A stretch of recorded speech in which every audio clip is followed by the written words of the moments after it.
हमारे अतीत का इतिहास अनेक राजपूत राजाओं के साहस, बल, पराक्रम और वचन पर मर मिटने की उनकी भावना से भरा पड़ा है। उनके लिए वचन से बढ़कर कुछ भी नहीं था।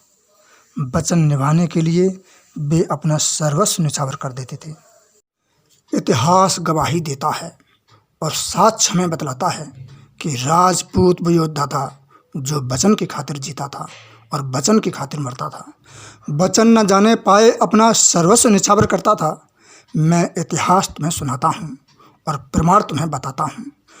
रणथंबोर के राणा हमीर का वचन याद दिलाता हूँ।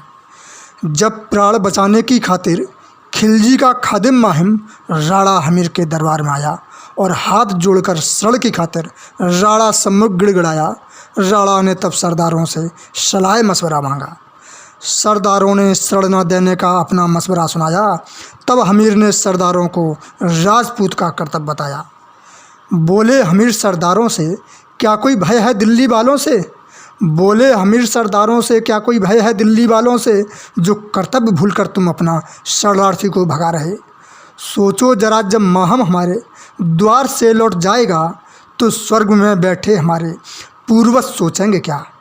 सोचो जरा, जब माहम हमारे द्वार से लौट जाएगा तो स्वर्ग में बैठे हमारे पूर्वज सोचेंगे क्या? क्या उन्हें ये कर्म हमारे धर्म विरुद्ध से ना दिखेंगे? फिर क्या उन्हें स्वर्ग के सुख शूल से ना चुभेंगे? माहम हमारा शरणार्थी है।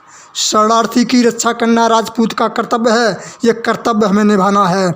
लाभ हानि की चिंता छोड़ क्षत्रिय धर्म निभाना है। महाराज की इस बात से सरदार सब सहमत हुए।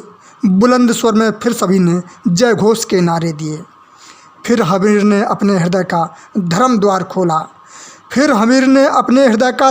खोला। राजपूत के राजधर्म के शब्दों में फिर बोला, माहम जब तक मैं जिंदा हूँ तब तक तुम पर कोई आँच नहीं आएगी। खिलजी क्या, दुनिया की कोई तलवार तुम्हारे प्राण नहीं ले पाएगी। यह रणथंबोर तुम्हारा घर है, जाओ जाकर आराम करो। यह रणथंबोर तुम्हारा घर है, जाओ जाकर आराम करो। कोई संशय चिंता यद हो दिल में, निसंकोच उसे बयान करो। निर्भीक रहो, निष्फिक्र रहो, यहाँ राजपूत पहरा है।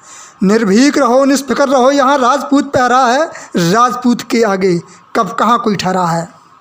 मिल गई है शरण माहम को हमीर दरबार में। यह उड़ती उड़ती खबर जब पहुँची खिलजी दरबार में तो गुमान से भरा खिलजी क्रोध से तमतमाने लगा और हमीर की हिमाकत को ललकारने लगा। अंततः युद्ध की स्थिति तब आ गई जब फौज खिलजी की हमीर द्वार पर आ गई। देखकर दुश्मन को अपने द्वार पर भड़का हमीर, मेघ के बादलों की गर्जन सा गरजा हमीर।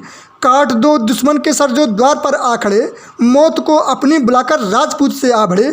फिर आग के अंगार बन राजपूत लड़ने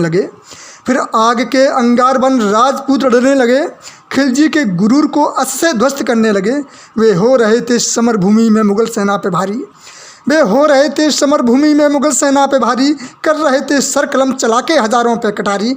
कट रही थीं गर्दनें, बीभत्स मंजर हो रहा था, देखने वालों के दिल में भय भयंकर हो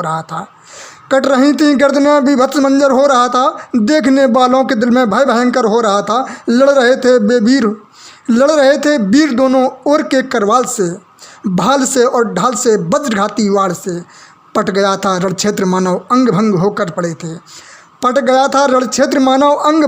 पड़े थे। खून से लथपथ कुछ मृत, कुछ घायल दर्द से पीड़ित पड़े थे। वे जानते थे हम मरेंगे, पर मुगल को ये बता देंगे कि युद्ध का मंजर क्या होता, उन्हें प्रत्यक्ष दिखा देंगे। यह सोचकर हर राजपूत वचनबद्ध होकर